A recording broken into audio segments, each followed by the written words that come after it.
013 de 2022, o indicante é o Dr. Márcio Barandier.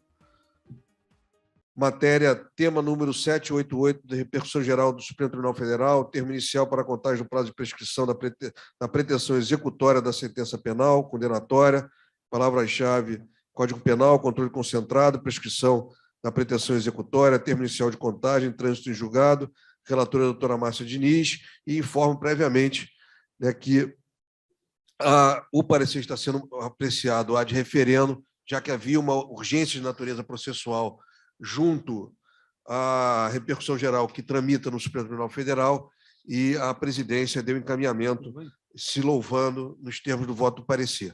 Mas cabe ao plenário referendar e ter a matéria submetida. Doutora Márcia, a palavra é sua. Muito obrigada, senhor presidente.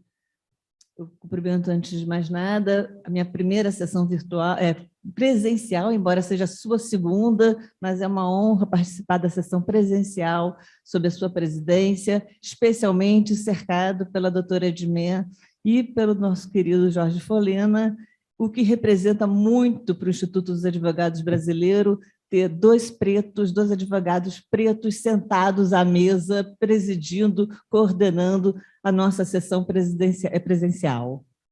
Eu cumprimento a todos e todas, nossos consórcios, e em especial a doutora Érica e o doutor Márcio, que acabaram de ser empossados. Bom, o parecer é bastante grande, tem mais de 20 páginas ou 20 páginas. Eu fiz aqui um pequeno resumo e vou direto ao assunto. O tema 788, cuja repercussão geral foi reconhecida pelo STF, ele versa sobre o termo inicial para a contagem da prescrição da pretensão executória do Estado e possível inconstitucionalidade parcial do artigo 112, inciso 1 do Código Penal, à luz do artigo 5º, incisos 2 e 57 da Constituição da República. A Procuradoria-Geral da República sustenta que, como o STF passou a entender a inconstitucionalidade da execução provisória da pena antes do trânsito em julgado da sentença penal condenatória, o marco para o início da contagem da prescrição executória deveria ser o trânsito em julgado para a acusação e para a defesa, e não apenas para a acusação. O artigo 112, inciso 1 do Código Penal, ele dispõe literalmente que a prescrição da pretensão executória começa a correr, abre aspas, do dia em que transita em julgado a sentença condenatória para a acusação. E a exposição de motivos do Código Penal, ela esclarece que essa opção foi expressa do legislador porque a regra permite ao réu o uso das faculdades recursais que a lei adjetiva lhe garante, sem que o exercício do direito fundamental à ampla defesa acarrete qualquer prejuízo. Então, nós dividimos o parecer em 7 itens a respeito dessa possível pretensão, essa pretensão da Procuradoria-Geral, já acolhida parcialmente, já acolhida no voto do ministro Toffoli, que iniciou o julgamento no dia 24 de março, daí a urgência na elaboração do parecer. O julgamento iniciou, os amigos curi sustentaram, etc., a Procuradoria, e o ministro Toffoli proferiu o voto favorável à pretensão da Procuradoria-Geral da República. E o processo voltou à pauta do Supremo do dia 6 de abril, mas não foi julgado e foi novamente retirado. Portanto, aguarda-se a inclusão na pauta do Supremo. Bom, nesse voto do ministro Toffoli, um dos argumentos por ele apresentados foi a suposta necessidade de compatibilização da norma do artigo 112 com o entendimento estabelecido no julgamento das ações diretas de constitucionalidade 43, 44 e 54, que é exatamente a proibição sem o trânsito em julgado da decisão condenatória. Só que o artigo 112 ele foi instituído pela Lei 7.209, de 84, E o ordenamento jurídico, já nessa época, condicionava a execução da pena ao trânsito em julgado. A Lei 7.210, que é a Lei de Execuções Penais, concomitante à Lei 7.209, ela foi elaborada e aprovada no sentido de que o trânsito em julgado é exigível para a execução das penas restritivas de direito e privativas de liberdade. E desde a promulgação da Constituição da República de 1988, as normas de prescrição previstas no Código Penal foram alteradas por 3 leis distintas, e nenhuma delas modificou o dispositivo, o que evidencia uma opção consciente do legislador nesse sentido. Então, promover uma ação que altere a literalidade do texto legal pela via do Poder Judiciário, a quem compete a função contramajoritária de interpretação das normas à luz da Constituição, constitui ofensa à separação dos poderes. Então, eu começo falando também da compatibilidade com a Constituição da República, ao contrário do argumento da PGR. E no sentido de que, no Estado de Direito, estabelecido pela Constituição de 88, os instrumentos que restringem o uso da força estatal devem ser observados como condição de legitimidade do poder de punir. A presunção de inocência tem como pressuposto a proteção do acusado em face do arbítrio estatal.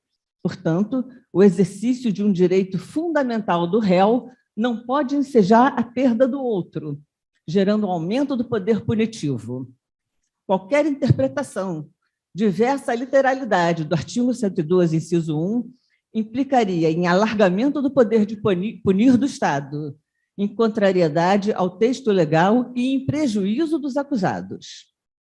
Não há que se falar em conformidade com a Constituição da República em qualquer situação de alargamento do poder de punir e inovação interpretativa de normas em mala partem. O princípio da legalidade garante que nenhum indivíduo pode sofrer intervenção do poder punitivo do Estado, senão nos casos determinados em lei. E, nas palavras do nosso queridíssimo professor Nilo Batista, o princípio da legalidade é a chave mestra de qualquer sistema penal que se pretenda racional e justo, e pedra angular de todo o direito penal que aspire à segurança jurídica. O próprio fundamento da existência do direito penal, por conseguinte, das normas sobre prescrição, é exatamente estabelecer limites ao poder de punir, sendo perfeitamente legítimo que o legislador adote a opção política de iniciar a contagem da prescrição executória a partir do trânsito em julgado para a acusação.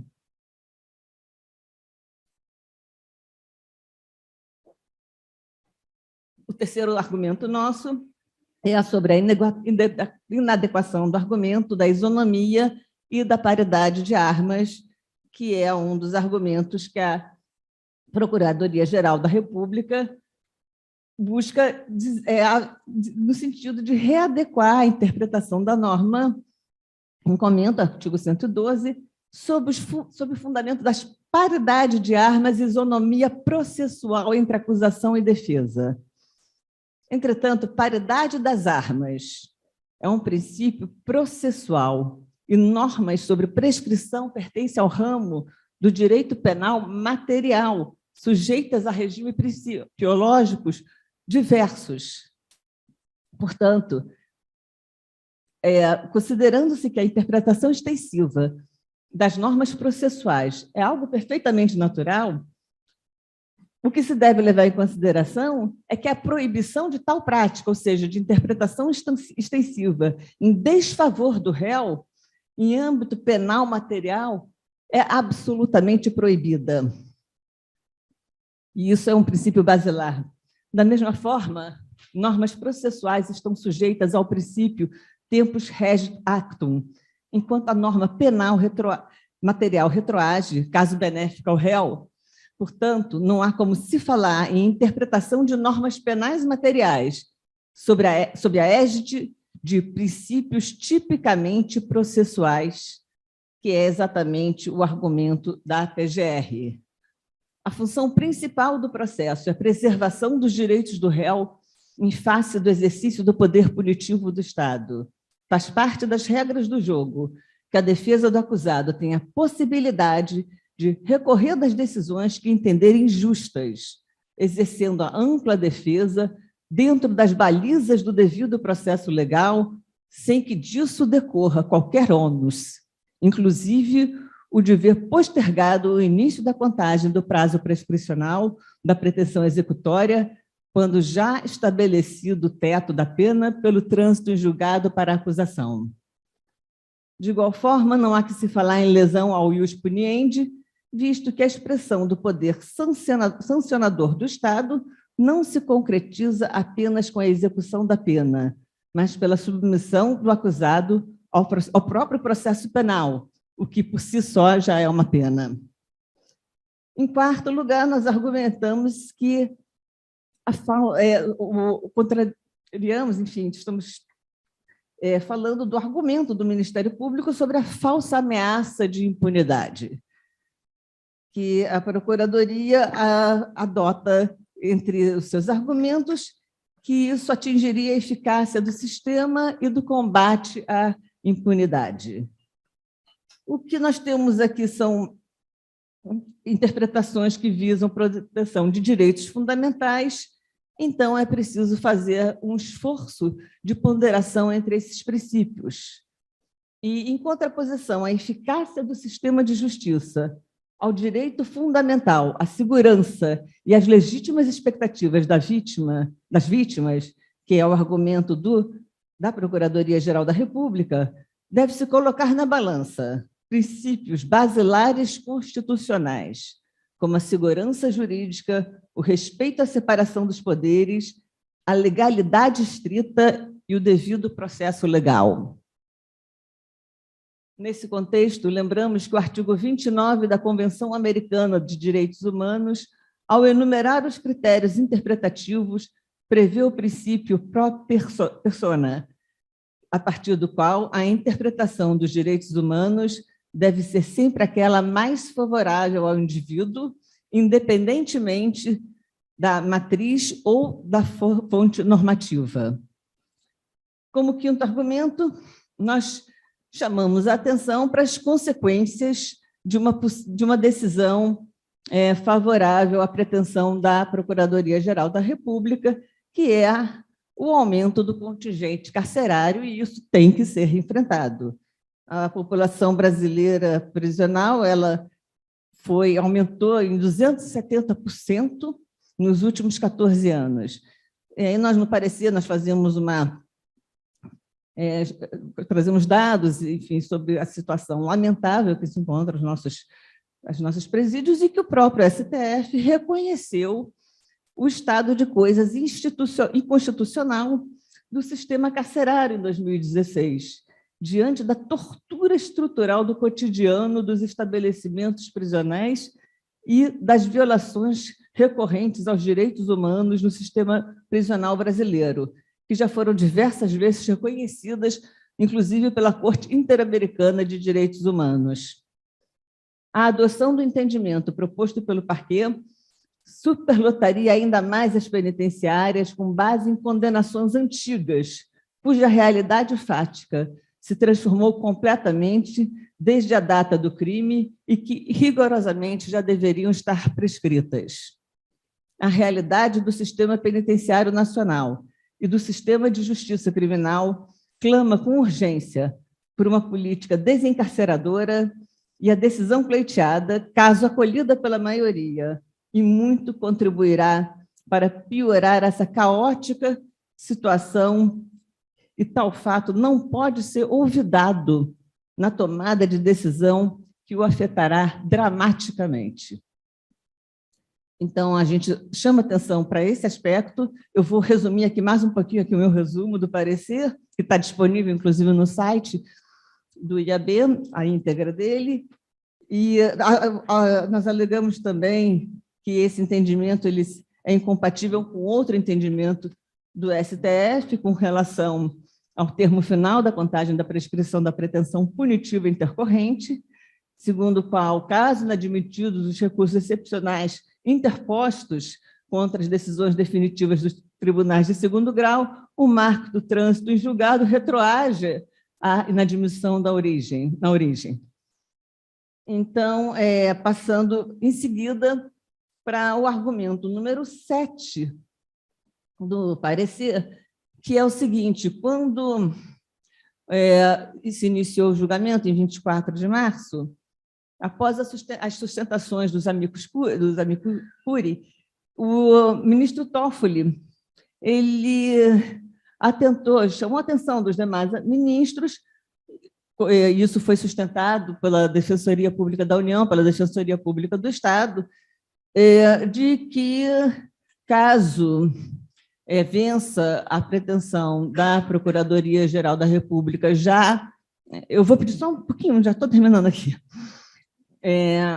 já incorporada, já acolhida pelo ministro Toffoli, que haveria possibilidade de modular os efeitos da tese fixada, sugerindo que o novo entendimento somente poderia ser adotado para casos futuros, sem retroagir às situações em que já incidiu a prescrição até o julgamento final do tema de repercussão geral. O artigo em questão está em vigor há 38 anos. Enfim, essa mudança de entendimento agora, ela representaria uma violação direta ao princípio da legalidade e uma ruptura hermenêutica que teria por consequência a quebra de confiança na ordem jurídica, apta a afetar diretamente a liberdade de escolha e orientação do indivíduo. Essa mudança brusca de interpretação, in mala partem, não pode alcançar fatos pretéritos, a alteração do entendimento sobre a norma, até porque a prescrição diz respeito ao próprio direito de punir do Estado e à norma de direito material. Desse modo, qualquer alteração em sua interpretação em prejuízo do réu deve obedecer ao artigo 5º, inciso 60 da Constituição da República, que consagra a irretroatividade da lei penal ou a retroatividade, caso seja ela mais benéfica. Tanto é assim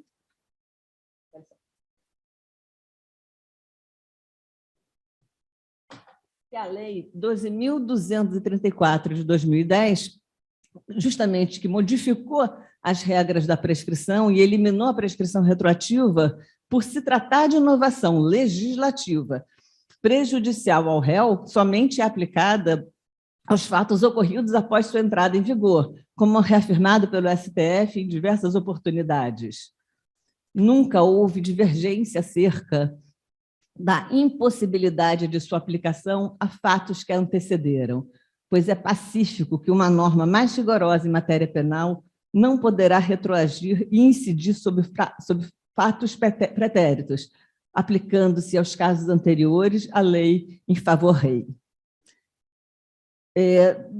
Se tratando do mesmo tema de direito material, ou seja, prescrição, a modificação pleiteada no agravo que suscitou o tema 788 de repercussão geral, caso seja acolhido pela Corte Constitucional, para dar nova interpretação e in mala partem ao inciso 1 do artigo 112 do Código Penal, deverá necessariamente atender aos mesmos princípios que orientam a aplicação da Lei 12.234 de 2010 e somente atingir fatos posteriores à publicação do decisum. Essa opção é caso seja acolhida. A gente está sustentando que não deve ser acolhida a pretensão da Procuradoria-Geral da República, né, e que deve continuar exatamente como está a interpretação literal de que a prescrição começa com trânsito julgado para acusação. Mas caso o Supremo, que já sinalizou nesse sentido, acolha essa pretensão da Procuradoria, que sejam pelo menos modulados os efeitos para que essa decisão só valha a partir da publicação desse acórdão, e não para fatos que o antecederam. E, por fim, a gente conclui que, em face das considerações articuladas, nós nos posicionamos contra qualquer interpretação, especialmente emanada pelo Poder Judiciário, que modifica a determinação literal do artigo 112, inciso 1 do Código Penal, em mala partem, e caso ad absurdum assim decida o STF, no julgamento do tema 788 de repercussão geral, essa decisão não poderá retroagir e atingir os fatos ocorridos antes da publicação da decisão final. Esse é resumidamente, o nosso parecer.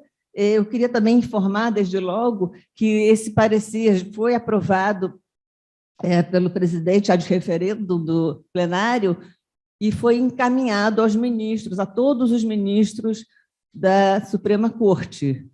E hoje ele foi também juntado aos autos do processo do tema 788 pela Defensoria do Estado, Defensoria Pública do Estado, que é amicus curiae nessa ação, e foi requerido o doutor Pedro Carriello, que atua perante o Supremo, representando a Defensoria Pública do Estado do Rio de Janeiro, requereu a anexação do nosso parecer aos autos desse tema.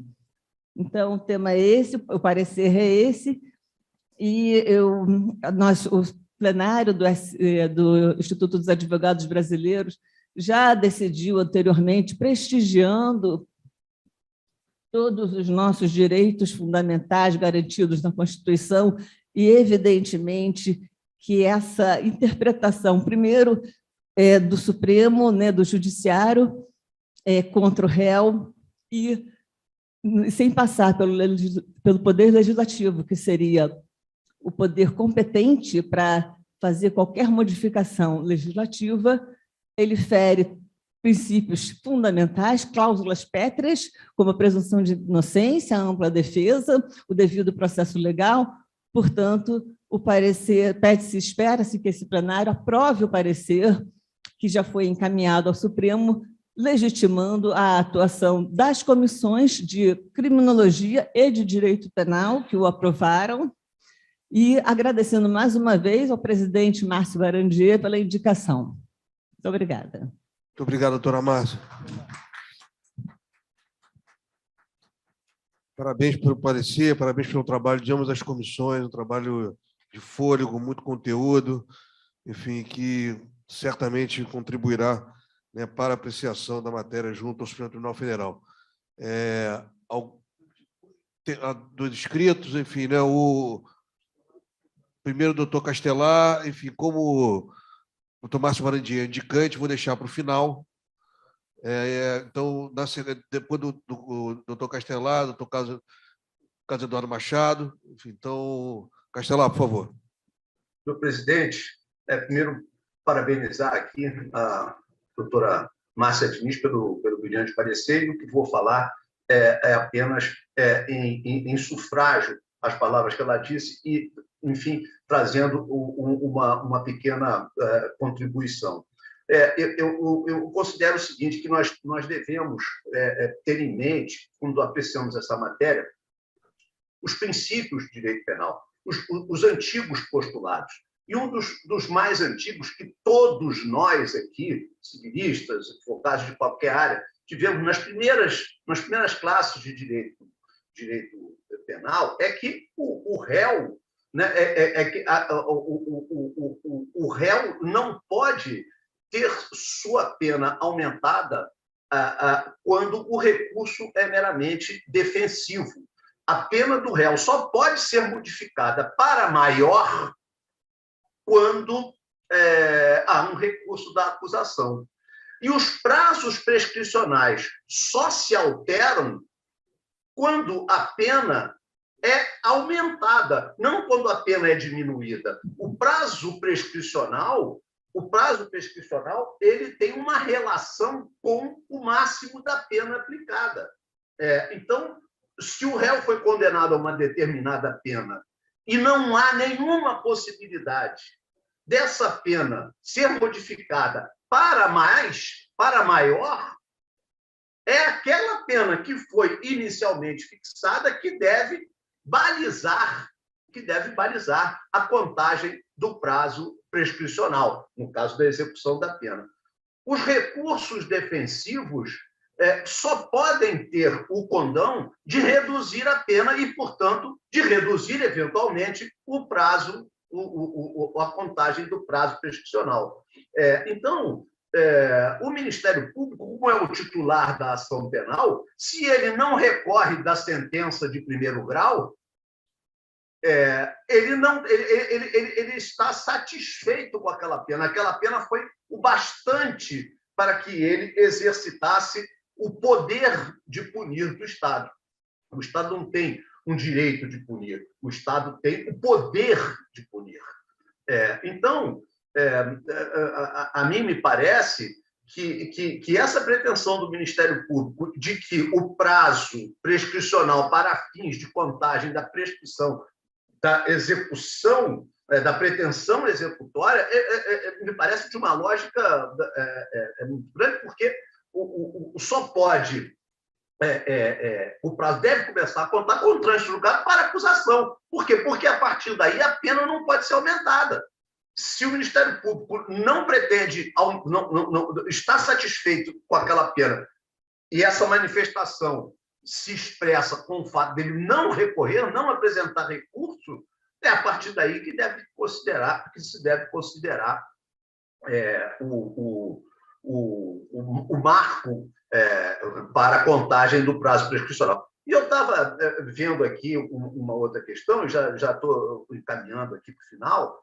É uma norma, né, que enfim, que encerra um princípio e que está no Código de Direito Canônico, no cânon 18, que diz o seguinte: são de interpretação estrita as leis que estabelecem alguma pena, coartam o livre exercício de direito ou contém exceção à lei. Então, é nesse sentido que eu, reiterando o apoio ao belíssimo parecer da Márcia, muito bem elaborado, muito bem feito, e também parabenizando o nosso presidente Márcio por ter trazido esse tema tão relevante à discussão aqui no plenário, que eu encerro a minha fala no sentido de que seja aprovado o parecer. Muito obrigado, presidente. Obrigado, doutor Castelar. Carlos Eduardo, a palavra é sua.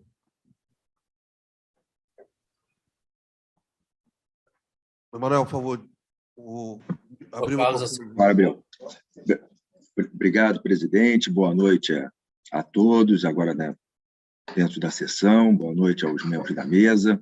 Eu só queria realmente parabenizar a Márcia pelo parecer que esgotou a matéria e dar um destaque nesse novo momento do Supremo, às vezes tão atacado, mas, na verdade, também se expondo muito, porque tão excessivo, querendo substituir os outros poderes da República, querendo substituir o Legislativo, por horas querendo substituir o Executivo, gerando também e provocando esse conflito que estamos vendo.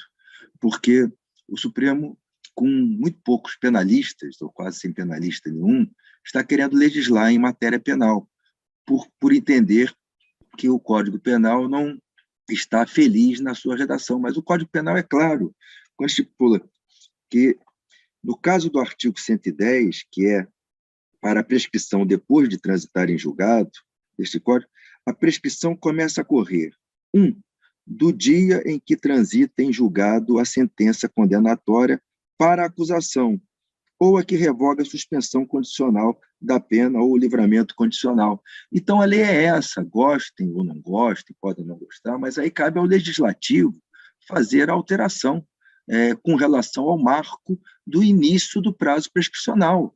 A lei definiu que o início do prazo prescricional para os casos do artigo 110, ou seja, condenação após transitar em julgado, corre após o trânsito em julgado para acusação. E o trânsito em julgado para acusação é quando há uma decisão, sentença ou acórdão, e a acusação não recorre daquela decisão, se contentando com aquilo que está ali estabelecido.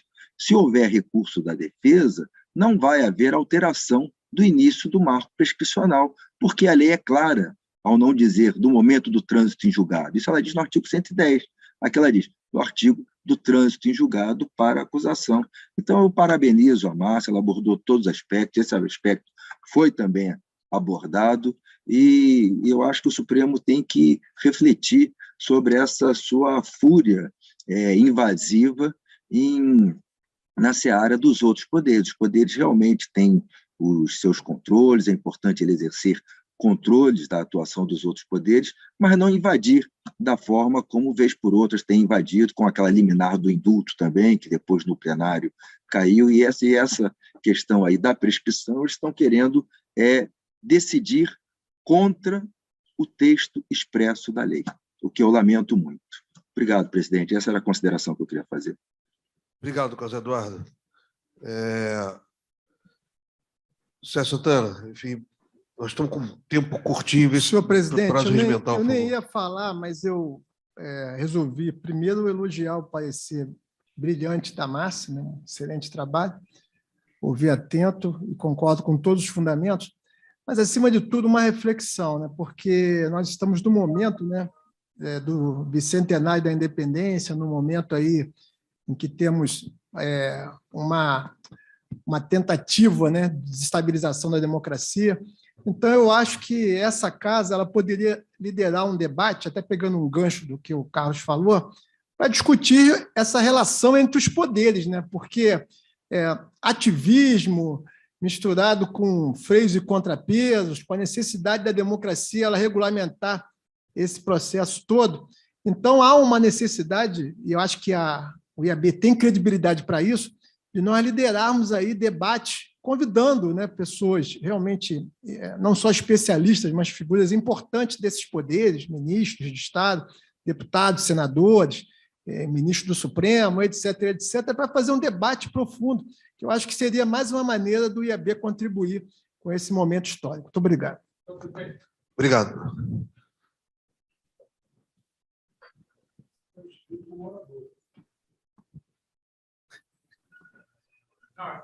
Sobre a fala do ilustre Sérgio, data vênia, eu acho perigosíssimo o Instituto travar esse debate no momento oportuno.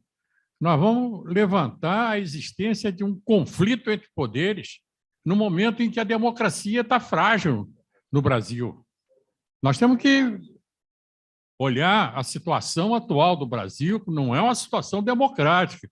Então, nós podemos tranquilamente trazer aqui ministros do Supremo, do Superior Tribunal de Justiça, trazer até generais para discutir os poderes. Agora, no momento atual, Sérgio, data vênia, eu acho que é perigosíssimo, porque vai acabar saindo do Instituto uma decisão que não vai agradar lá fora, nem vai agradar aqui dentro, que é o conflito entre poderes. O Poder Executivo está montado em cima do conflito dos poderes para anular a eleição. Essa que é a realidade. Nós não podemos fugir dessa realidade. Todo momento ele invoca um problema, urna eletrônica, urna de papel, voto de papel, chama general, chama almirante, chama brigadeiro para dar palpite sobre eleição civil. Militar tem que ficar calado no quartel, está na Constituição. Então, ao trazer esse tipo de debate, de conflito entre poderes para dentro do Instituto no momento atual, a gente não sabe quem vai entrar aqui dentro ou quem vai tomar conta dos nossos debates para levar lá fora. Data vênia, eu divido integralmente da sua posição. Doutor Heriberto falou como decano. Ótima intervenção, parabéns. Passo a palavra agora ao doutor Márcio Barandier como indicante para o fechamento da questão. Muito breve. E eu quero cumprimentar a doutora Márcia Diniz publicamente, aqui no plenário. O parecer foi aprovado de maneira de dizer, porque, na verdade, ela tramitou em regime de urgência, mas foi apoiado unanimemente pela Comissão de Direito Penal. E eu queria fazer um acréscimo na linha do Dr. Carlos Eduardo Machado. Os criminalistas têm presenciado, com todo respeito, muito malabarismo jurisprudencial para influir na prescrição e para se evitar a prescrição penal. Não gostam da prescrição penal como ela está na lei. Mas eu tenho uma frase do ministro Marco Aurélio, muito repetida por ele, virou um bordão, que é muito apropriada nesse momento. É que ele dizia que paga-se um preço módico, um preço para viver em democracia, esse preço é módico, respeitar o direito posto. O direito, a lei é claríssima em relação a essa questão da prescrição, da pretensão executória. E, às vezes, se justifica o ativismo judiciário com a demora do Congresso para legislar sobre matérias urgentes, mas não é o caso, presidente, porque essa questão da prescrição foi tratada, foi revisitada pelo Congresso Nacional recentemente. Houve alteração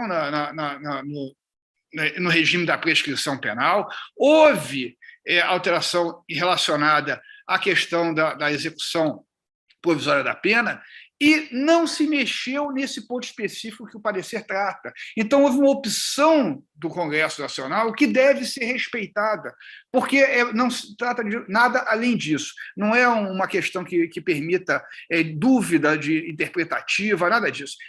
Até já foi lido aqui o artigo, tem uma literalidade muito clara, e o que se pretende é só modificar o que o Congresso fez, o Congresso legislou, com a legitimidade que o Congresso tem para legislar, que não é data vênia do Supremo Tribunal Federal. Então, é só isso que eu queria acrescentar, senhor presidente, em apoio ao parecer, mais uma vez, que eu espero que o plenário também siga essa linha aprovando. Muito obrigado.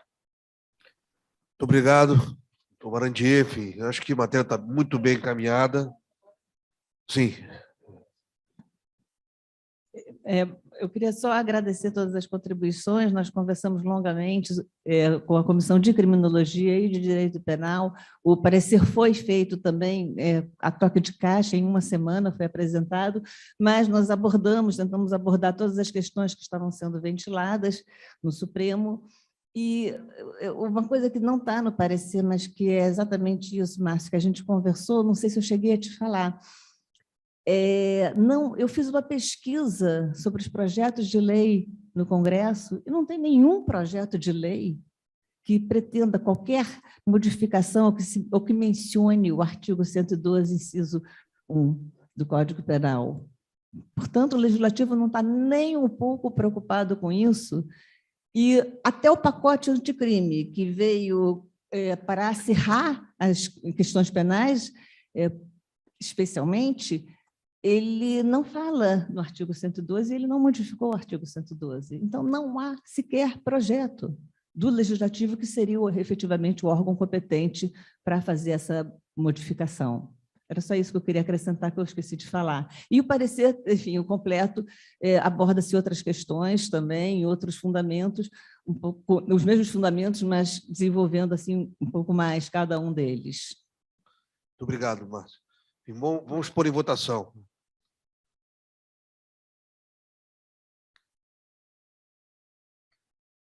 Lembrando que nós estamos discutindo aqui, né, o referendo de um parecer já encaminhado, né, para as autoridades, para o Supremo, enfim, com o posicionamento que foi apresentado.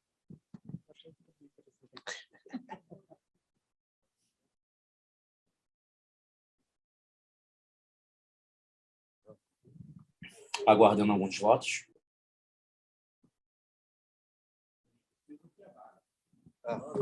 Já o voto do plenário, todos aprovando, unanimidade. Aqui no plenário, 100%. Aprovado por unanimidade. Parabéns. Parabéns à Comissão de Criminologia, à Comissão de Direito Penal, pelo lindo trabalho realizado.